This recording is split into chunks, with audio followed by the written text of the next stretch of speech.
पूर्व प्रधान। जय हिंद, जय भारत। बहुत बहुत धन्यवाद मुन्नी जी। और आपको याद होगा सोनभद्र में जब जनजातियों पर अत्याचार हुआ तो सबसे पहले वहां प्रियंका जी पहुंची और उनको न्याय दिलाया। पूरा विश्वास है कि आपकी लड़ाई आगे लड़ती रहेंगी। अब मैं अनुरोध करूंगी श्रीमती ललिता सचान जी से। ललिता सचान जी से, ये एक प्राइवेट कॉलेज में प्रिंसिपल है।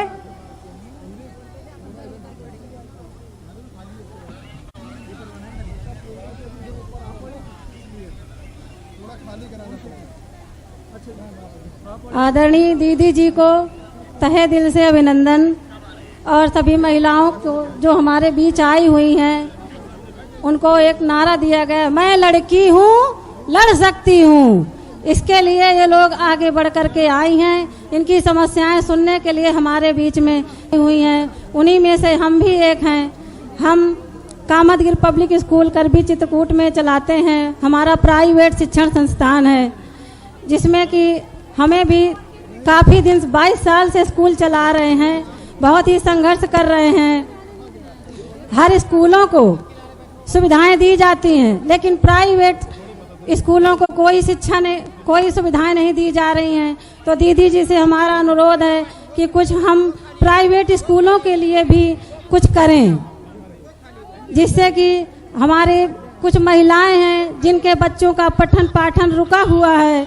अभी भी कोरोना काल में महंगाई की वजह से आधे बच्चे शिक्षण के लिए आ रहे हैं, आधे बच्चे घर पर ही बैठे हैं, क्योंकि महंगाई की वजह से कापी किताब ड्रेस वगैरह लेने में बड़ी दिक्कतें जा रही हैं। तो इसके लिए हमारा दीदी जी से बार बार अनुरोध है कि कुछ प्राइवेट स्कूलों के लिए भी प्रयास करें। आपकी सत्ता अगर आए तो जरूर हमारी इस बात पर ध्यान दें। जय हिंद, जय भारत। बहुत बहुत धन्यवाद ललिता जी। आप एक बहुत अच्छा काम कर रही हैं समाज के लिए और आपका जो सुझाव है मुझे पूरा विश्वास है कि इस पे हम जरूर आगे काम करेंगे। अब मैं अनुरोध करूंगी तानिया गुप्ता जी को। ये करवी की रहने वाली हैं, 22 वर्षीय फार्मेसी की छात्रा है। ये आए और आपने विचार हमारे बीच में रखे। तानिया गुप्ता जी।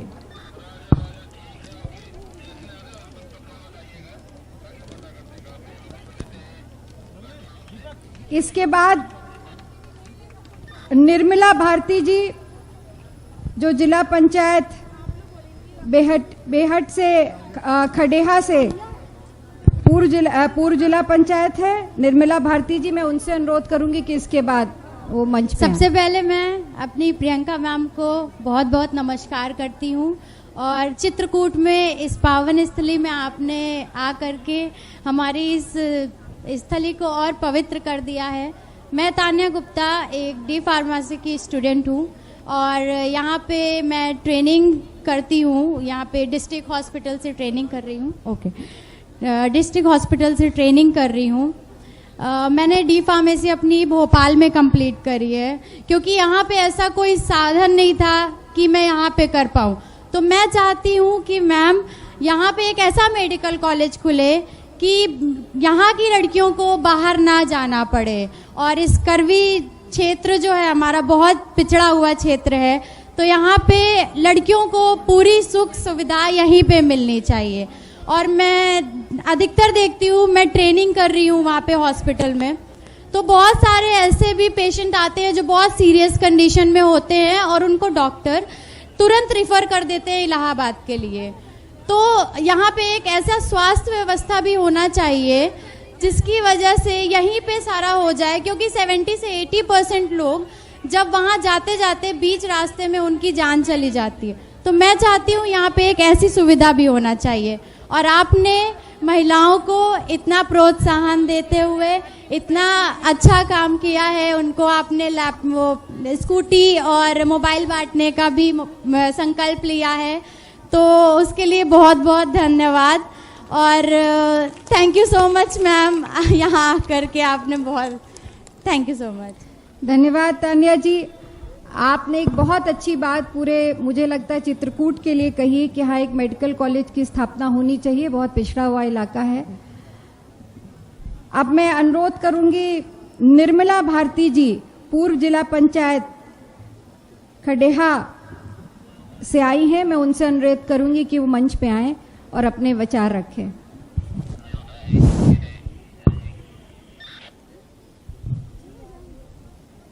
आप सब लोग जोर से बोलिएगा, भारत माता की, भारत माता की। प्रियंका दीदी, प्रियंका दीदी।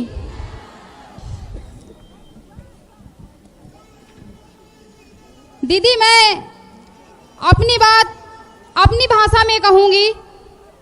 पिताजी 2 बीघे के काश्तकार हैं, फिर भी उन्होंने हिम्मत नहीं छोड़ी। हम 4 बहन 1 भाई हैं। हमें शिक्षा के लिए उन्होंने ये बात कहा था कि शरीर का एक एक कतरा बेचना पड़ेगा तो बेचूंगा, लेकिन अपनी बेटियों को शिक्षित करूंगा। बहुत अच्छा।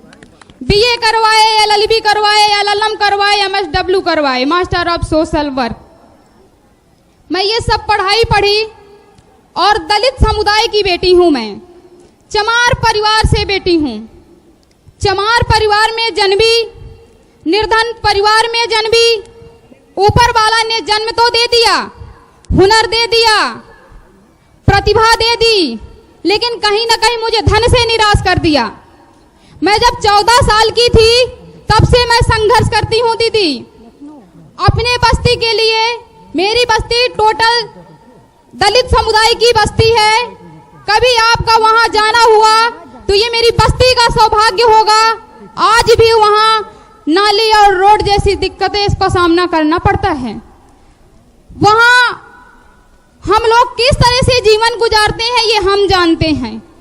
तमाम सरकारें आती रही, सरकारें जाती रही, प्रधान जी बनते रहे, कभी घरेलू बने, कभी बस्ती के बने, कभी दलित समुदाय का तो प्रधान बनने का कभी मौका नहीं मिला, अन्य समुदाय के प्रधान जी रहे।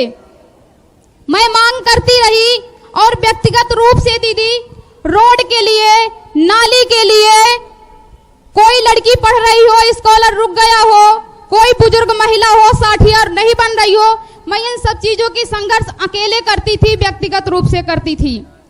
दीदी मैं इसलिए यहाँ कहना चाहूंगी, जिंदगी में जब किसी का अनुभव मिले तो कभी उसे भुलाना नहीं चाहिए।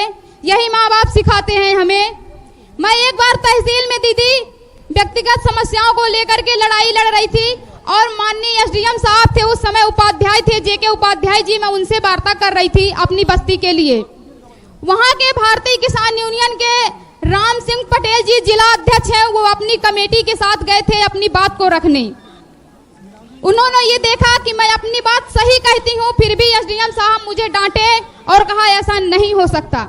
लेकिन पीछे जिला अध्यक्ष खड़े रहे, उन्होंने मुझे कहा कि ए बेटी डरना नहीं, हम तुम्हारे साथ है, अपनी बात कहो। मुझे भी थोड़ा सा अच्छा लगा, ताकत मिली, जज्बा मिला अपनी बात कहने के लिए, क्योंकि हम दलितों के लिए, वोट के लिए सब कोई हमारे पास आता है, हमारे विकास के लिए कोई नहीं आता।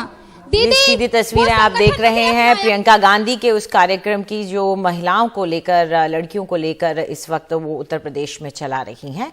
वहां पर वो मौजूद है, वहां महिलाएं उन्हें अपनी परेशानियां बता रही हैं और ये सब कवायद चुनाव को लेकर है। फिलहाल एक छोटा सा ब्रेक।